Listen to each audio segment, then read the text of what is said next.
صاحب ميديا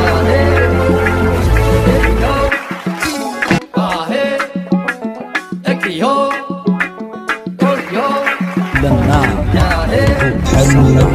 ميديا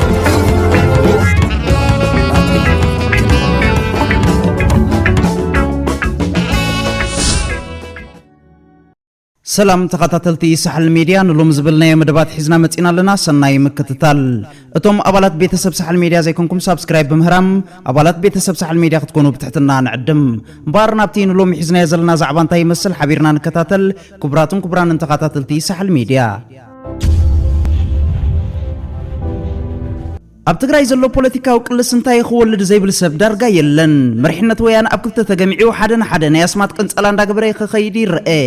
ገሊኡ ዲያስፖራ ትግራይ ንግዚያዊ መንግስቲ ይድግፍ ገሊኡ ድማ ንማእከላይ ኮሚቴ ሕወሓት ይድግፍ ገሊኡ ድማ እቲ ፖለቲካዊ ኩዳግ ድጽልይዎ ጽግዕሉ ይዕዘብ ተቃወምቲ ውድባት እውን ኣበይ ከም ዝጽግዓ ጠፊኡወን ሓንሳብ ንቐፍቲ ሓንሳብ ድማ ወደስቲ ኮይነን ከም ኩዕሶ ቴኒስ ካብ ዝናብትን ክብላ ይውዕላ ሜድያታት ትግራይ ብወገነን እናተን ጉጅለ ፈጢረን ገሊአን ንግዚያዊ መንግስቲ ገሊአን ድማ ንማእከላይ ኮሚቴ ክውድሳ ይውዕላ ኣብ ትግራይ ዘሎ ፖለቲካዊ ቅልስ እንታይ ከም ዝወልድ ምፍላጥ ኣዝዩ ኣሸጋሪ እዩ ሰልፊ ብልጽግና በወገኑ ንማእከላይ ኮሚቴ ሕወሓት ከዳኸም ስለ ዘለዎ ንትግራይ ኣብ ከበባን ዕጽዋን ኣቐሚጡ እዩ ፖለቲካ ክጻወት ጸኒሑ እንተኾነ ድሕሪ ናይ 70 መዓልታት ዕጹ ኣኼባ ማእከላይ ኮሚቴ ሕወሓት ንግዚያዊ መንግስቲ ኣብ ትሕቲ ቁጽጽር ክእትዎ ብምኽኣሉ ሸቐልቀል ፌደራል መንግስቲ ገንፊሉ ክወጽእ ጀሚሩ ኣሎ ዶክተር ኣብይ ኣሕመድ ዓሊ ማእከላይ ኮሚቴ ሕወሓት ምስ ሻዕብያ ዝርርብ ጀሚሩ ኣሎ ዝብል ዘይተረጋገጸ ወሬ ባዕሉ ነፊሑ ባዕሉ ከኣምኖ ምጀመረ ነቲ ክሪኤካ ይደልን ክብሎ ዝጸንሕ ዶክተር ደብረጽዮን ገብረ ሚካኤል ናብ አዲስ አበባ ክዕድሞ ተራእዩ እዩ ማእከላይ ኮሚቴ ሕወሓት ነቲ ብልጽግና فنو ورا بمسمرات 03 أبيلو مش شعبي يزرار بالله خزبل ورا خجاف حب مجمرو فيدرال منقستيك شرشر نوي حيوسدلون ፖለቲካ ንዝፈልጥ እዛ ስልት እዚኣ ትጠፍኡ ይመስለናን ኣብ ትግራይ ዘሎ ፖለቲካዊ ቅልስ እንታይ ከም ዝወልድ ምፍላጥ ኣዝዩ ኣሸጋሪ ጥራይ ዘይኮነ ኣብ ኢትዮጵያ ዘሎ ፖለቲካዊ ቅርጹን ምፍላጡ ኣዝዩ ኣጸጋሚ ኮይኑሎ እቲ ካልእ ንኤርትራውያን ኣሸጊሩ ዘሎ ጉዳይ ማእከላይ ኮሚቴ ሕወሓት ብሜድያታቱ ኣቢሉ ብዛዕባ ኤርትራ ምዝራብ ቀጺሉ ብምህላው እዩ ብዙሓት ኤርትራውያን ኣብ ትግራይ ዝርከቡ ሊቃሃን ብዛዕባ ዝምድና ምስ ኤርትራ ብምዝራቦም ንጽቡቕ ዲን ሕማቅ ክሓቱ ቀንዮም ኣለዉ መንግስትና ምስ ሕወሓት ብምስጢር ይዘራረብ ኣሎ ድዩ እንተኾይንኸ ምስ መንግስቲ ኢትዮጵያ ከጋጭወና ኣይክእልን ዶ መኖም ከይሕሸና ምስ ትግራይ ምስራሕ ወይስ ምስ ፌደራል መንግስቲ እቲ ሕቶታት ብዙሕዩ እንተኾነ ጌታቸው ረዳ ነዛ ዘረባ ክፍንዋን ከሎ እታ ዕላል ጸወታ ክልተ ሰረቕቲ ሓሙኽሽቲ ስንቆም ይገይርዋ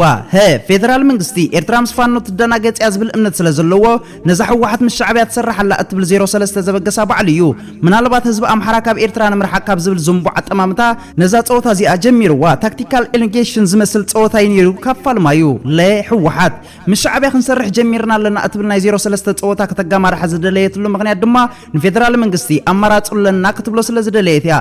በወገን ኤርትራ እወዝብል መልሲ ኣይትሰምዕን ኣይፋሉን ዝብልውን ኣይትሰምዕን ንኤርትራ እቲ ጉዳይ መልሲ ማልኮም ኤክስ ይምባል ይቀልል ኣብ ሓደ ኣጋጣሚ ማልኮም ኤክስ ብዛዕባ ማሓዛ ምምሳልን ማሓዛ ምዃንን ዘሎ ፍልልይ ክገልጽ ሓተተ ማልኮም ኣብ መንጎ ማሓዛ ምምሳልን ማሓዛ ምዃንን ዘሎ ፍልልይ ክገልጽ እንከሎ ኣብ መንጎ ተኽላን ወኻርያን ዘሎ ፍልልይ ምዃኑ ድሕሪ ምግላጽ ተኽላ ማሓዛ ክመስል ዘይጽዕር እንስሳ በንጻር ግን ወኻርያ ማሓዛ መሲላ ሓደጋ ክትፈጥር ትኽእል ምዃና ኣብርሂቡ ኣብ ሸውሃት መጺኻ ግን ክልቲዮም እንስሳ ሓደ ምዃኖም ብምግላጽ ይፈላልይዎም ማልኮም ነዚ ክገልጽ እንከሎ ዋይት ሌፓርድ ምጽለምቲ ኣሜሪካውያን ማሓዛ ዝመስል ዝምድና ዘለዎ በንጻር ድማ ዋይት ኮንሰርቬሽን ልክዕ ከም ተኽላ ማሓዛ ክመስሉ ዘይጽዕሩ ግን ከኣ ኣብ ሸውሃቶም ክልቲኦም ፍጹም ፍልልይ ዘይብሎም ምዃኖም ክገልጽ ስለ ዝደለየ እዩ ነዛ ኣናሎጂ ኣብቲ ዝተሓተ ሕቶ ምስ እንጥቀመላሲ እትህበና ስእሊ ኣዝዩ ንጹር እዩ ሕራይ እምበኣር ኣብ ትግራይ ዝርከቡ ሊቃን ብዛዕባ ዝምድና ኤርትራ ምዝራቦም ብዙሕ ክገርመና የብሉን እቲ ምንታይ እቶም ኣብ ትግራይ ኮይኖም ጽቡቕ ኣምሲሎም ዝዛረቡ ወኻርያ እቶም ኣብ አዲስ አበባ ኮይኖም ብጥርዩ ዓሰብ ናይ መንያ ዝብሉ ድማ ተኻሉ ምዃኖም ክንጽረልና ዘለዎ እዩ ኣብ ሸውሃቶም መጺኻ ሓደ ካብቲ ሓደ ዝፈሊ የብሎምን ኣብ ስልትን ኣገባባት ናይ ኣበላልዓ ጥራይ ፍልልዮም ኣብ ምብላዕ ግን ፍጹም ፍልልይነት የብሎምን እምበኣርከስ ማእከላይ ሽማግለ ሕወሓት ስልታዊ ጸወታ ይጻወት ዘሎ ምስ ሻዕብያ ይሰርሕ ኣለኹ ብምባሉ ዝሃቦ ፖለቲካዊ ሓይሊ ክምዝምዝ ምህቃኑ ዓሻ የብሎን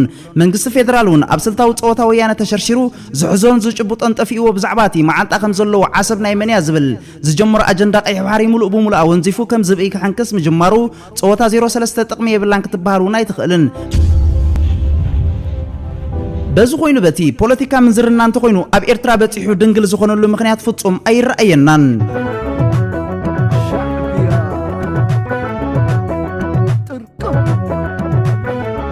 قتلنا مبارك كبراتن كبران تخاتلتي سحل ميديا ملختين دياسبورا تግራይ ኣብ ዝሓለፈ ቀረባ ሶመናት ብዙሓት ተጋሩ መልእኽትታት ክሰደሉና ተራእዮም بزتلاخلنا متن زمصنا ملእኽቲ ክንንብቦን ክንርድኦን ሓቂና ኣለና ብዛዕባ እዚ ጉዳይ ክንዛረብ ርዲት ክነካፍልን ግድን ስለ ዝኾነ ንቃዓት ህዝብታት የበርኹ እዮም ዝበለቶም ጽሑፋት ክተቅረብ ጸኒሓን ኣላን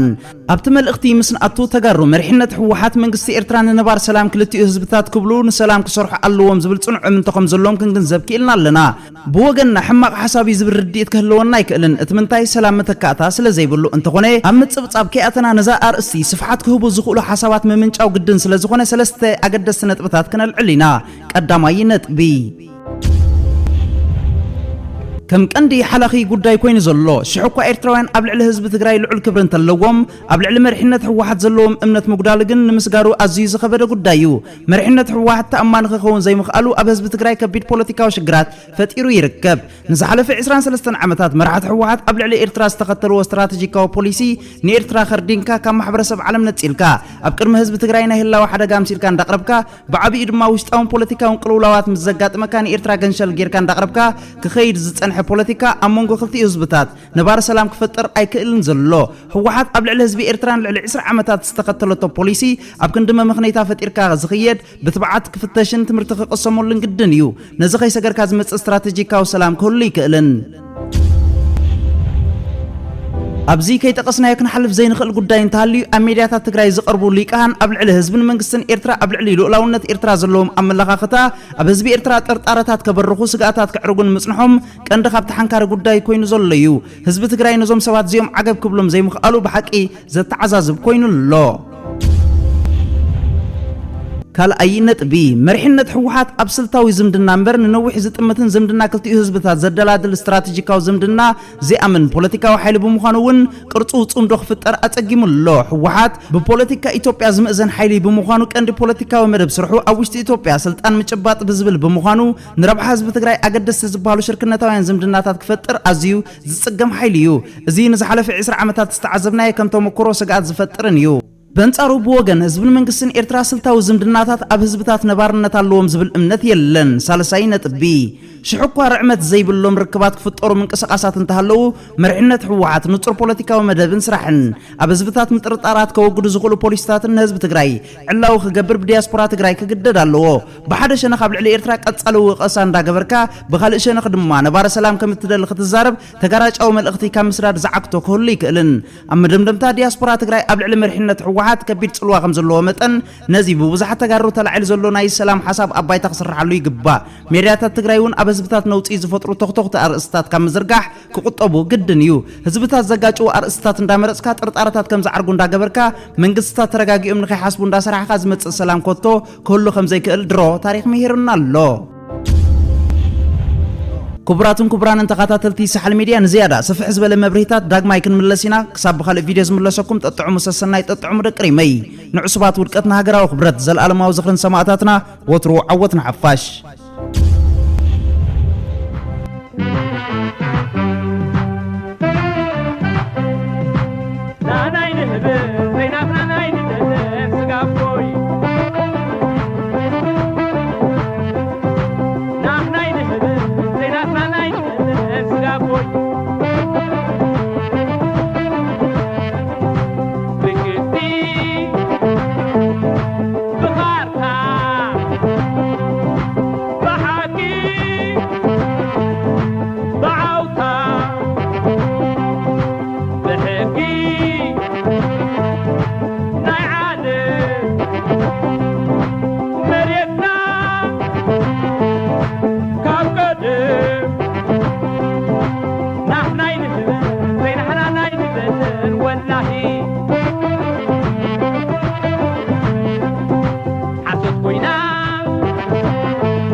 صحن ميديا.